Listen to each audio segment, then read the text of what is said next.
Oh, I'm so excited to share this genuine conversation today.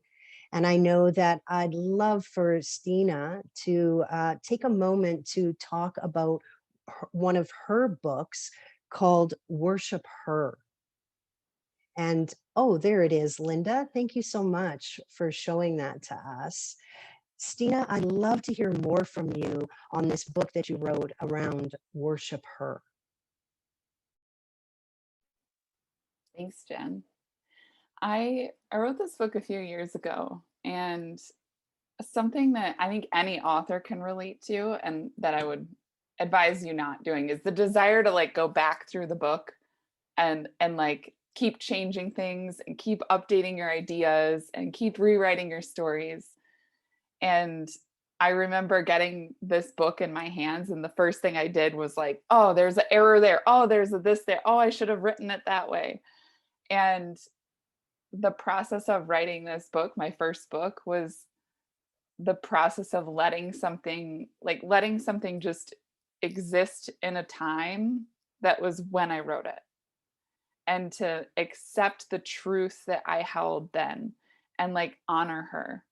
And I think we all do that with like our own inner child journeys too, where it's like we may look back at 14 and be like, why was I dating him? Or why did I make that decision? Why did I go to that college? Why did I hang out with those people? And and part of the process of really getting to a point of loving ourselves and worshiping ourselves is to appreciate and honor every part of us. So that means every part of us in the past, every version that we have been. And that also allows us to look forward and honor who we will be and who we will become, and keeps us out of fear in this moment. Because if we give ourselves the space to make mistakes and be human and learn, like learning is messy, and learning always is like one step away from inadequacy, right? When you're learning something, it's like there's always more. So the idea of worship to me was tied to the divine in the church, right? It was tied to this idea of exalting something above me and worshiping it. And yet I found that in church, like the actual, like the singing and the experience of worship was the thing that I loved the most. Like it still, like it brought me closer to something.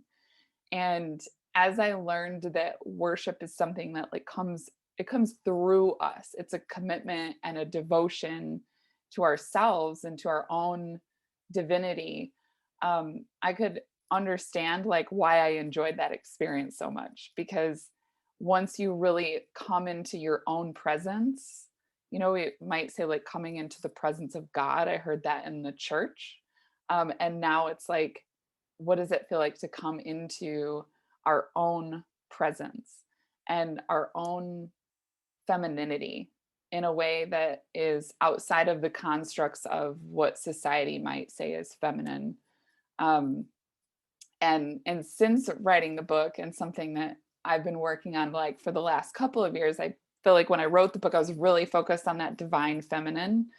And I believe that we need to anchor that in first and get to know ourselves first. And then you can begin to understand your own masculine as well. And that was a really big turning point for me, to be like, okay, I've explored, I've healed, I've excavated all this stuff, I've done all of this work on my feminine. Now I get to embrace the strength and the boundaries and the vision of my masculine. And once I did that, it was like learning to worship her. So that's like the divine in me, that her, capital H, allowed me, I just wrote this last week, that allowed me to meet him with a capital H. I could actually like meet my own masculine, and then it came into my life in a physical person, and I could recognize it and I could experience, and he could reflect it back to me. but it's like this journey of like being whole in yourself, because I'm not looking for other people to be my feminine. I'm not looking for other people to nourish me. I'm not looking for other people to fulfill me. And now I'm not looking for other people to create safety for me or protect me or guide me. Like those are all qualities that I have um, for myself. And I really think it's never anyone else's job to be those things for us.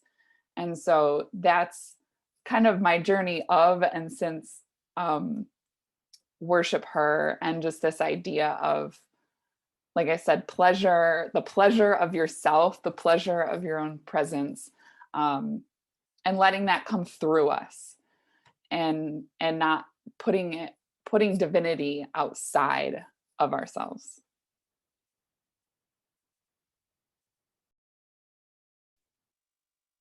Okay, you said so many profound things, Steena.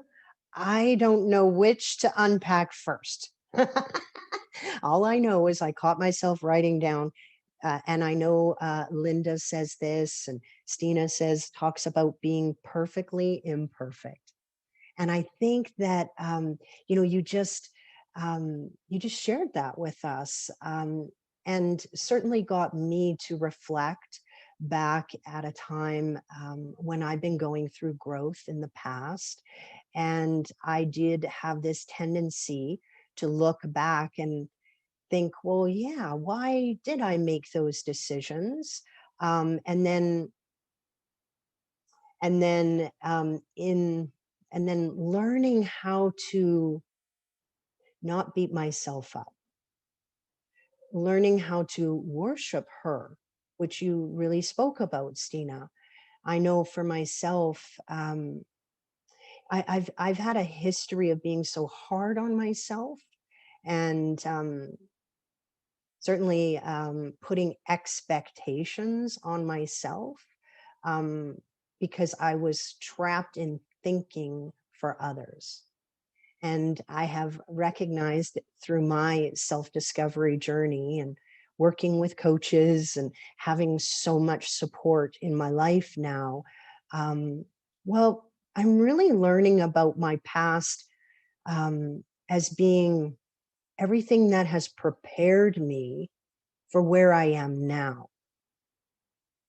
And that's a shift for me, as I used to think of my past as I need to let go of that, and I need to almost erase that.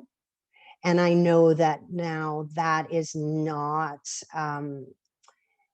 that's not serving me well. You know, it's what does serve me well is to recognize that, yeah, I those obstacles that I overcame, those problems that I was able to overcome, all helped me to grow into the person that I am today. And so I really resonated with your message today, Steena, about worshiping her, and how powerful it is for us to shift from looking externally for that validation, that permission, that love, and that it's very empowering when we turn that inward to ourselves and fill ourselves up. And as you said, Steena, then we don't look to others to provide that happiness for us, or that peace, or that joy. We intrinsically feel it from inside. Oh, that was so great.